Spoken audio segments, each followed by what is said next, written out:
దేవుని ఉగ్రత కింద ఉన్నాడు. రోమపత్రిక 5:9-10 వచ్చిన. రోమపత్రిక 5:9-10 వచ్చిన. కాబట్టి ఆయన రక్తం వలన ఇప్పుడు నీతిమంతులుగా తీర్చబడి మరింత నిశ్చయముగా ఆయన ద్వారా ఉగ్రత నుండి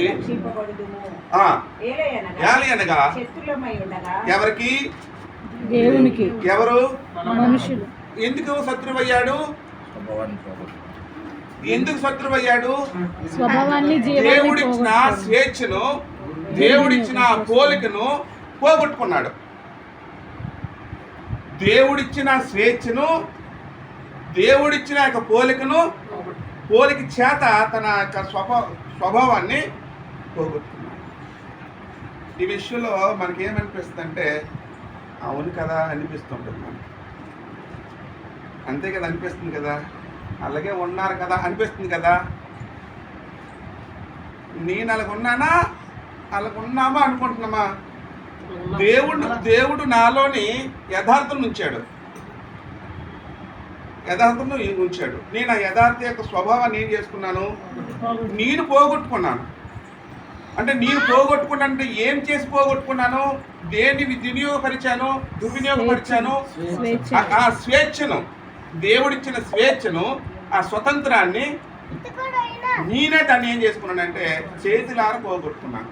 నా జీవితాన్ని నేనే కాల్చుకున్నాను అంటారు కదా. ఎవరంటారు ఆ మాట? బాధలు ఉండేటప్పుడు అంటారు, కష్టాలు ఉండేటప్పుడు అంటారు, ఆర్థికపరమైన ఇబ్బందులు వచ్చినప్పుడు అంటారు నా చేతులారా నా జీవితాన్ని నేనే కాల్చుకున్నానని. అయితే దేవుడిచ్చిన యొక్క పోలిక యొక్క స్వతంత్రతను ఏం చేసుకున్నాడంటే దుర్వినియోగం చేసుకొని దేవుని దూరం అయ్యాడు. దేవుడు పరిశుద్ధుడు. పరిశుద్ధుడంటే పాపము లేనివాడు. మరి మానవు సృష్టించినప్పుడు ఎలా సృష్టించాడు? పాపము లేనివాడిగానే సృష్టించాడు. పాపం లేనివాడిగానే సృష్టించాడు. మరి పాపం ఎలా వచ్చింది?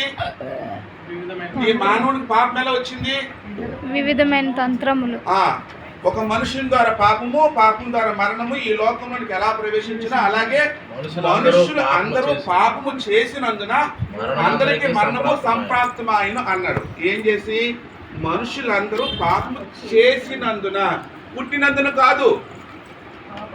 ఇదే బైబిల్ పట్టుకొని జన్మ పాపం ఉందని చెప్పి దేవుణ్ణి అవమానపరుస్తున్నారు. ఇదే గ్రంథాన్ని పట్టుకొని గ్రంథాన్ని కొత్త విలువను తీసేస్తున్నారు. చాలా బాధాకరమైన విషయం. ఈ గ్రంథంలో ఉన్న విషయాన్ని గమనించుకోవడానికి గల కారణం ఏంటి? ఇదే విషయాన్ని స్వేచ్ఛను బట్టి, వారికి ఉన్న స్వతంత్రాన్ని బట్టి ఈ గ్రంథంలో ఉన్న సత్యాన్ని గ్రహించి ఏం చేస్తున్నారంటే దుర్వినియోగపరిచి దేవుని అవమానపరుస్తున్నారు. దేవుడు పరిశుద్ధుడు, ఆయన పాపం లేనివాడు. మనల్ని కూడా ఏం చేయమంటున్నాడు? పరిశుద్ధులై ఉండమని కోరుతున్నాడు. పేతురు మొదటి పత్రిక 1:14 వచ్చినాము.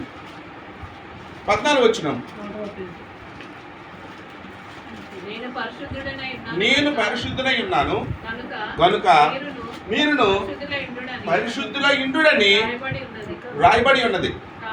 కాగా మీరు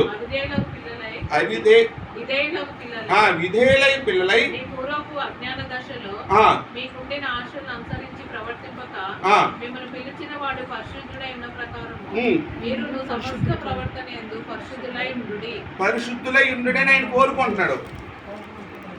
మనం పరిశుద్ధంగా పుట్టాము, అయితే పరిశుద్ధత మనం పోగొట్టుకున్నాం. ఇప్పుడు ఆ పరిశుద్ధత ఎలా వస్తుంది? ఆ యథార్థత ఎలా వస్తుంది? ఆ యథార్థత, ఆ పరిశుద్ధత ఎలా వస్తుంది? మానవునికి ఎలా వస్తుంది? ఎలా వస్తుంది అంటే యోహాను రాసిన యోహాను సువార్త 5:39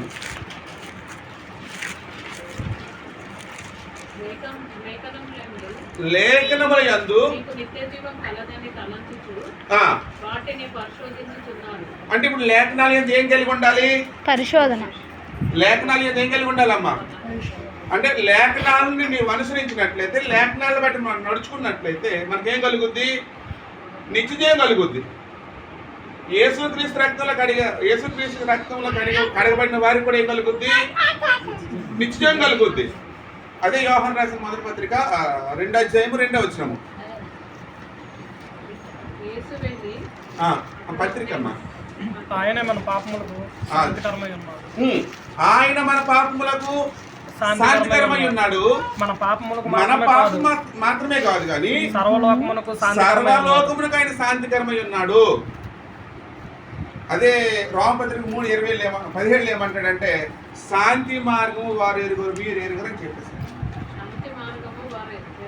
ఎరుగరు, ఏ భేదము లేదు, అందరూ పాపం చేసి దేవుడు అనుగ్రహించిన మహిమను పొందలేకపోతున్నారు. అంటే ఏ రకంగా చూసుకున్నా ఏ మనుష్యుడు కూడా దేవుడిచ్చిన యొక్క పోలికను ఆధారం చేసుకుని స్వభావాన్ని పోగొట్టుకున్నాడు.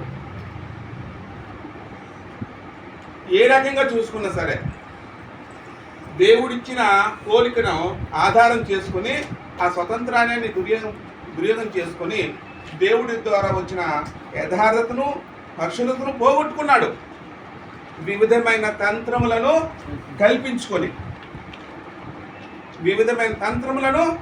కల్పించుకొని ఈ విషయం అర్థమైతే మానవుడు తన